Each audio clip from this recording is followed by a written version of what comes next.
Y'all having a good time over there? Look at them just laugh. All I see, you look over to the left, all you see is teeth in the dark. Just everybody just smiling. Y'all are messed up.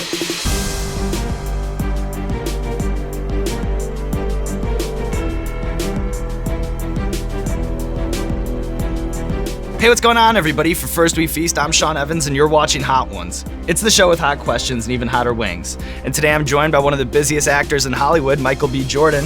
He's a bona fide leading man. You know him from his award-winning performances in Creed, Fruitvale Station, and Friday Night Lights. And you can catch him in one of the year's most buzzed about blockbusters, Black Panther, in theaters now. Michael, welcome to the show. Oh man, how you doing, bro? Appreciate it.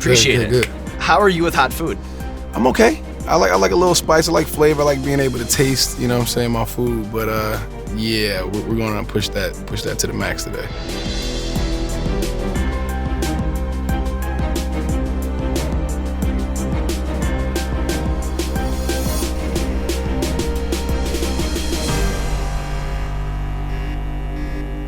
This guy right here.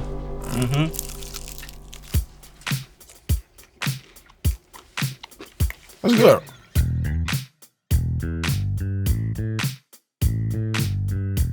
So I'm gonna go ahead and get 2 bites. That's good. So I want to start by taking it all the way back. I'll give you 2 curious details I heard about your childhood, and you can choose which one you want to elaborate on. Okay. Your sister once locked you in a dryer. You used to set rolls of toilet paper on fire. I'm gonna let my sister off the hook on this one because I've definitely thrown her on the bus, for years about the dryer situation. But I was a pyromaniac growing up. I used to live next door to my grandmother, and she used to always have incense. You know what I'm saying? Get a match, and I used to just, spark that on fire. Just literally just would light it on fire, or take the incense and poke it through the plastic shower curtains. Yeah, I had my fair share of whoopings off of that. Did you ever catch a whooping for racing cars Fast and Furious style as a youth in New Jersey? Yeah, you did your research, huh? Yeah, my dad chewed me out a bunch of times. He used to go down to Avenue P by Cineplex in Jersey City, and we used to definitely race cars and stuff like that. Fast and Furious had a big impact on my childhood.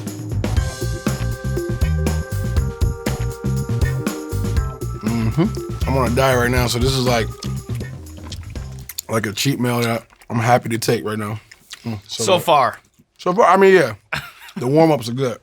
We're good. So I read that you studied Heath Ledger's Joker in preparation for Black Panther. And then what I found most fascinating is that you lived Eric Killmonger for 9 months, growing your hair out, drinking, and walking around with a chip on your shoulder. And I wonder, when you were in that mode, who's the innocent bystander that caught it? You ever snap on a barista for messing up your praline latte or anything?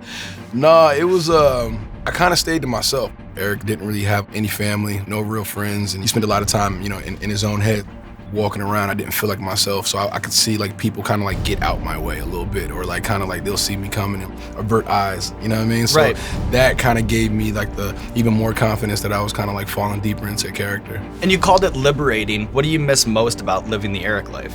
He just didn't give a fuck about nothing. Right. It was just a very nonchalant, whatever kind of attitude. And then switching gears a little bit, the hip hop soundtrack, it used to be such a big deal when you think about movies like Bulworth or Above the Rim or Belly. And then this superhero movie, Against All Odds, seems to be a renaissance, thanks in large part to Kendrick Lamar. And I'm wondering, which song rings off hardest for you on the gym playlist? I've been listening to Paramedic a lot. Paramedic's been going hard, and Ryan somehow managed to collaborate with Kendrick and showed him the movie, and his voice, and kind of what he stands for right now is the perfect fit for this movie. So yeah, Paramedic right now, I've been blasting pretty hard in the gym.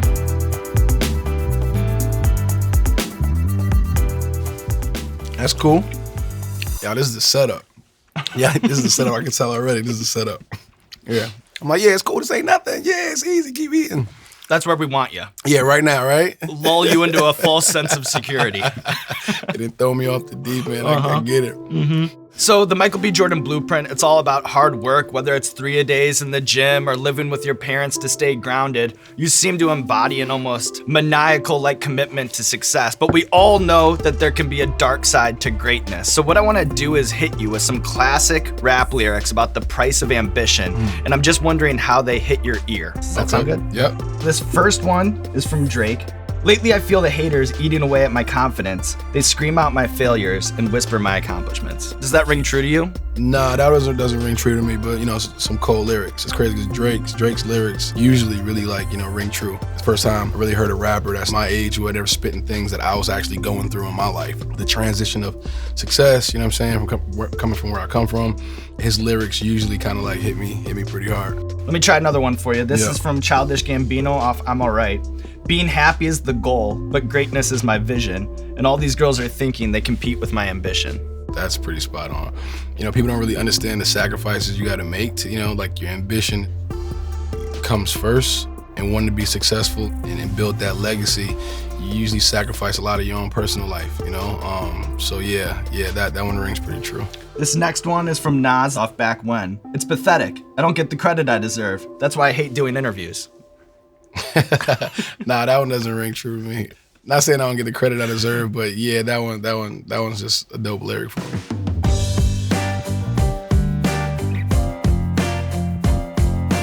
So this is still safe. Still safe. Eyeing me down. I'm just saying. Suspicious. I'm just saying. I don't never see you get nervous really on here, so I gotta check you out and just make sure, we'll see what I'm dealing with. All right, that one's cool. I would have this in my house. Oh. Yeah, I definitely had that in the kitchen. Such a compliment. That's ours, Michael. Yeah, for sure. I appreciate that. I'm taking that one with me. Hey, we got you a bag, man. I love it. So I know that you commit to every role that you do, and nowhere is that more apparent than in the lore behind Adonis Johnson and Creed. There's this famous clip that's been viewed millions of times online of you taking a brutal right and falling to the mat. Is that just another day on set? How bad were you taking a beating during that? Yeah, man, Sly just loves to to dish out punishment. I think he likes to see me in pain. He was like, hey man, look, I took real punches during Rocky. You gotta take real punches during Creed. I said, hey man, I got it. If Sly did it, I'm gonna do it. I had to take the real punch, and Tony, he gave me about 40%, he said. He put about 40% on that punch. It felt like I was in a car accident for 3 days, man. Like my neck, my spine, the top of my back. It was a tough hit. But it seemed to gain points with Sly because he said, that's called guts. Yeah, he said man. that you got right back up and did it again. Yeah, we did it twice because the first time we didn't even get the shot. Like his glove was in the way and literally blocked the connection or whatever. So we had to do it twice. And so crazy because I went down and I was on the mat and I'm just sitting there, and in my head I'm like, it felt good. It felt like it looked good. And then I popped up and we ended up getting a really good shot. Action.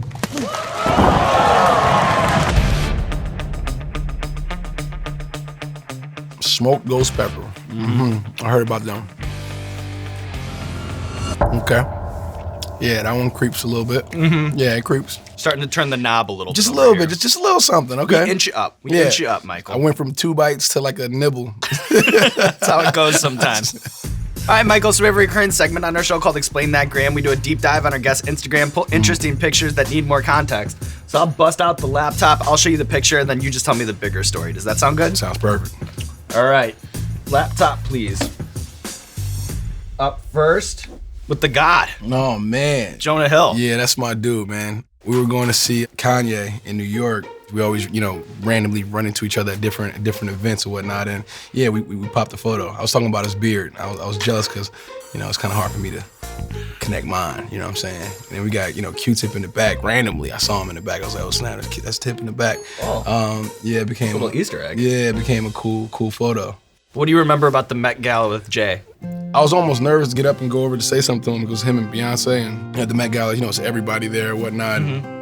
And I was just like, man, I got to come over here and just give him his respect and just tell him how much, he had an impact on me and how much he motivated me as an entrepreneur, as a businessman, as a black man. It was a cool moment. And he was just like, he's put his hand around me, let's take this flick. And years later in New Orleans, All-Star Weekend, that was the first time I had performed, I had opened up with the Roots that time. And I was so nervous because I knew Jay was going to be there. And I didn't know I was going to be rapping like that. I thought it was going to be more spoken word because he told me, he was like, yeah, we're going to do I want you to do a little spoken word. I'm like, okay, cool. can do spoken word. That's not hard. And then we go for a sound check and rehearsals, and it's like I'm on this elevator, I'm popping up out of the stage, got background dancers, it was like smoke and fire and shit like that. I was like, oh man, this is aggressive. Got the little in-ears joint, and I'm like, yo, I was not prepared for this. And then when I went and sat down, Jay was like, I wasn't sure at first, but after you got into your groove, you killed it. And after get his stamp of approval, that's all I need to hear. No one can say anything. Yeah, I ain't got to do no more. I said, done. Rap career finished.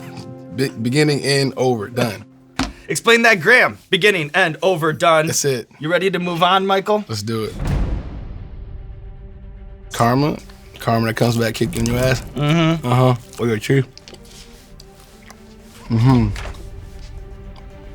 think I got the one.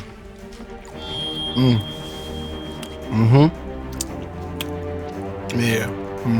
Yeah. I'll turn the heat up. Yeah, that goes.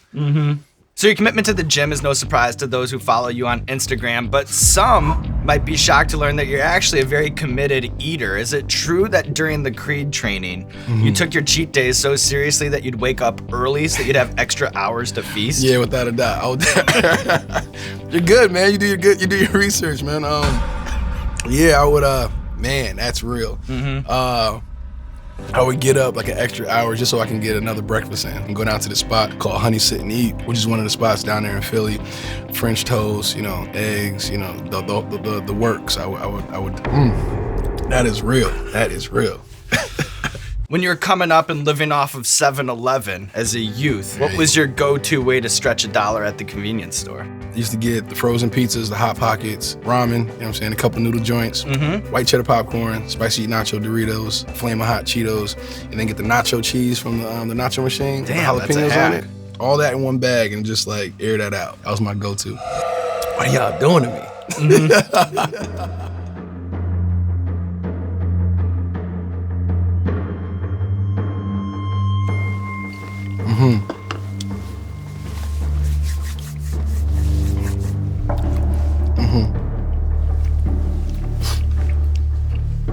Yeah. So when is it cool to drink? You can go. Has anybody got through the whole thing without drinking? It's happened like 2 or 3 times. All right, cool. Let me see if I can get to my limit. I know that you're a competitive guy. Yeah. All right, let me see. I keep looking over there like, okay, which one am I going to go for? Is it true that you form tackled director Peter Berg during your Friday Night Lights audition? Yeah, I did it. That's hilarious. Yeah, well, how do you guys get this information, man? I was inside the audition room. Then you got me trying to remember old shit, like mouth burning. I'm like, what? Trying to reminisce. It's the Hot Ones experience. Oh man. I was auditioning for Vince, and he had me improv. He was talking me through how to get my team hype. You the QB. Talk to your guys in the huddle, et cetera, et cetera. He was playing a defensive player. He was like, talking shit across the line, and he would start ad-libbing and going off on a little tangent or whatever. And he got me so fired up that in my mind, I'm like, you know what? I'm just gonna tackle this dude. I'm just like, just go ahead and just go for it. Like what they gonna do? Like, I'm not gonna get the role, I guess. You know what I'm saying? Like exactly. I had nothing to lose. So I just kind of went over and tackled him. He really dug it, and I think that was kind of like one of the key decisions in me actually getting the role was the fact that I, took it to that level and went over and tackled him. And then I know that some directors, they're very protective about all the lines in the script. They're very strict about it. But from what I understand about Friday Night Lights, it's very just let the cameras roll and then whatever happens, happens. And as a young actor, what was the bigger challenge? Learning to improvise or learning to play quarterback without looking like a goofball on TV? The whole football thing, I would put the time in. Like I would work out, I would couple hours in the morning, right? Go over to UT, get out on the field, get some reps in. I want to kind of like look like a real football player. And when it comes to the improv stuff, I think it was the best thing for me at that time because I just learned to live in the moment and listen. That's one of the key things about acting. You have to listen very well. If you were to just chuck a football with everything that you have right now, what are we talking? 30, 40 yards, or can you just bomb that thing like Andrew Luck? Nah, I could probably get 60 yards. Like I'm confident in that. Like warm up for a little bit, like fresh. Like we can go right now. I could probably drop it 60. All right, I got a parking lot. Yeah. I got a parking lot with our name on it. I know I'm gonna get shit with somebody. Y'all can call me out. We could do it too. Whenever. Yeah, this is the one I was looking at me since I walked in. The whole beyond insanity thing is like, that's aggressive. It's very aggressive. Yeah. Man.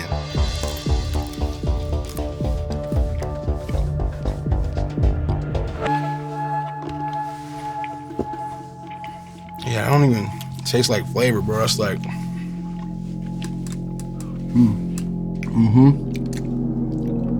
Yeah, go straight to the back of the tongue, you know? Yeah, pause that. Hot. Yes. Yeah. Ooh. So your work spans so many genres, you know, from the sorority girl who just came off a Friday Night Lights binge to the real Sopranos diehards. I'm sure that you get approached by so many different kinds of people. Do you still get recognized from The Wire? Do people scream, "Where's Wallace?" at you on the street in 2018? Ooh, man, bro, I'm like drooling. Okay, you went for it. All right, that doesn't make me feel as bad. Okay. I have nothing to prove. Whew, yeah, I know, right? Ooh. What was the question again, man? Do people scream, "Where's Wallace?" at Michael B. Jordan? Ooh, yeah, where's Wallace? Yeah, I get that a lot. Which makes me feel all types of ways. Just like, all right, I'm glad that people, remember this role for over 15 years ago, but did I grow up a little bit? Do I look any different? Like, you know what I'm saying? Like, they holler, "Where's Wallace?" like all the time. Has a Friday Night Lights fan ever approached you with some crazy theory for what they think happened with Vince Howard's football career? Yeah, they got some that maybe he became a football coach. Did he go to the NFL? Did he go to CFL? Like, what happened? What was his whole trajectory? That is real, bro. Cause it's like creeping up and shit. Y'all having a good time over there? Look at them. Just all I see. You look over to the left, all you see is teeth in the dark. Just everybody just smiling. Y'all are messed up. And then, for better or worse, when you star in superhero movies, you end up face to face with comic book purists and some of the most passionate fans in the world. You know what? It's hard to like look at you and actually really try to care about what the fuck you said. It's like so tough. It's like, man, yo, I don't care what he's talking about right now. Like, what? It's just a fight for survival. All right, one more time. I'm sorry, I'm here. When you're walking the grounds at Comic-Con, what's one fan interaction that you appreciate as somebody who grew up around comic books, and then one fan interaction that makes you just want to run back to the hotel and throw the curtains? I mean, they know more comic book history than I do. I mean, they're on top of the game. So I can always appreciate somebody telling me something I didn't know. So, okay, cool, that's dope. I never knew that. Makes me run the other way. Like a flock of fans, you know what I'm saying? Like big groups that swarm on you a little bit. So you gotta kind of like gauge it. Like, is this dangerous? Can this get out of hand? And then once you make that quick decision, I'm out of there. Out of there. Yeah. How many more we got, man? Let's get these off the table. I don't even want to look at these. All right, these guys. All right. So this one is Mad Dog 357 with number 9 plutonium. Number 9 plutonium. Is that what it says? Yeah, okay, it really does. 9 plutonium. That means like death to humans, huh?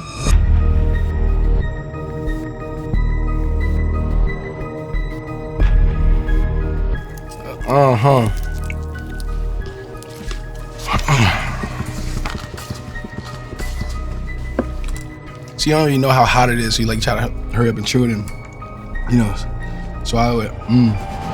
Okay, there you go. This is mental strength at its finest, you know what I'm saying?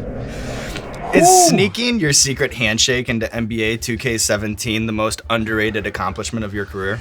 To all my boys back home in Jersey, yeah, for sure. That was definitely one I had to do for them. Yeah, we got that. We made that happen. Woo, man.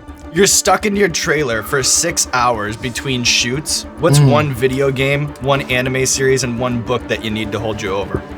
Wait, which one? This is this almond milk. That's the almond. That's the 2%. The old double barrel milk. Oh man, I'm really trying real hard to like hold on to this one. You're almost there. One Punch Man. Or anime series, one book.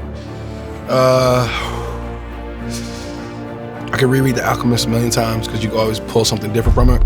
Video game, Call of Duty. Yeah. All right, Michael B. Jordan. Woo! It's tradition around here Man, bro, to put a little extra on the last wing. You don't have to if you don't want to. I mean, you did it. I kind of like, how can I? I had a feeling that's where this was I'm going. just gonna. Yeah, little schmear action. Yeah, I'm gonna control it a little bit. Yeah, that's all we need. You know what I'm saying? That's enough. I'm man, where's the good dry spot? Oh man. Oh. milk doesn't help. There's no sort of just shake it clean situation. You know, you're kind of just caught in the hot sauce soup. All right, let's yeah. Cheers, Michael. Cheers, man. Yeah. Oh, immediately. The last dab. That's the irony. Oh man. My lips burn, bro. Woo! Yeah, you know what I'm saying? One more rep. You know what I'm saying? Just one more. That's how you gotta do. All right, Michael B. Jordan. What's up? I know that your view of media is that you can't really say anything off the top of your head or in jest for the risk that it might be taken out of context. Yeah. I can't say I blame you, but that's not gonna stop us from putting you on your heels now with 10 scorching hot chicken wings coursing through you. So I'm gonna hit you with some this or that's, and I'm just curious how you're gonna tiptoe your way through the minefield on this one, okay? Pick one, Steph Curry or James Harden? James Harden. He's got a beard. Yep, that's what I'm going with.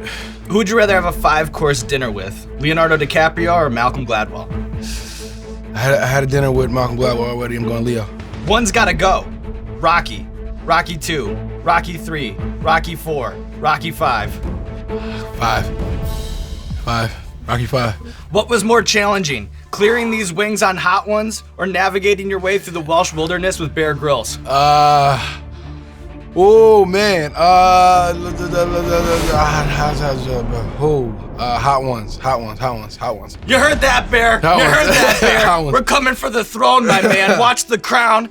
And Michael B. Jordan, look at you getting through the Hot Ones gauntlet. So impressive. And now there's nothing left to do but roll out the red carpet for you, Michael B. Jordan. Man, bro. This camera, or this camera, let the people know what you have going on in your life. Oh, and I gotta talk about some shit? If you want to. Black Panther in theaters. Y'all make sure you come out and see it. It's a movement, all walks of life. You guys are welcome. You know, it's for everybody. Outlier Society, we're producing as much things as we can. Film, television, animation, video games, VR, non-scripted. You got our hands in everything. And yeah, man, all the strong women out there continue, you know what I'm saying, to be you unapologetically. Your time is coming, you know what I'm saying? It's real. And yeah, I love my family, my mom, dad, sister, brother, all my family and friends. Rock out. Yeah. Good job, Michael. Good job. Cameras cut, we cut. All right, it's like that. Oh yeah, that's real. Woo! Woo! Hey, what's going on, Hot Ones fans? It's Sean Evans, and you know what? I'm not going to beg for your subscription. If you're not subscribed, turn off the video. It's over. I want just my subscribers. Come here. If you're subscribed to First We Feast, I just want to say thank you, and that I appreciate you, that I love you, and I hope that you have a great day.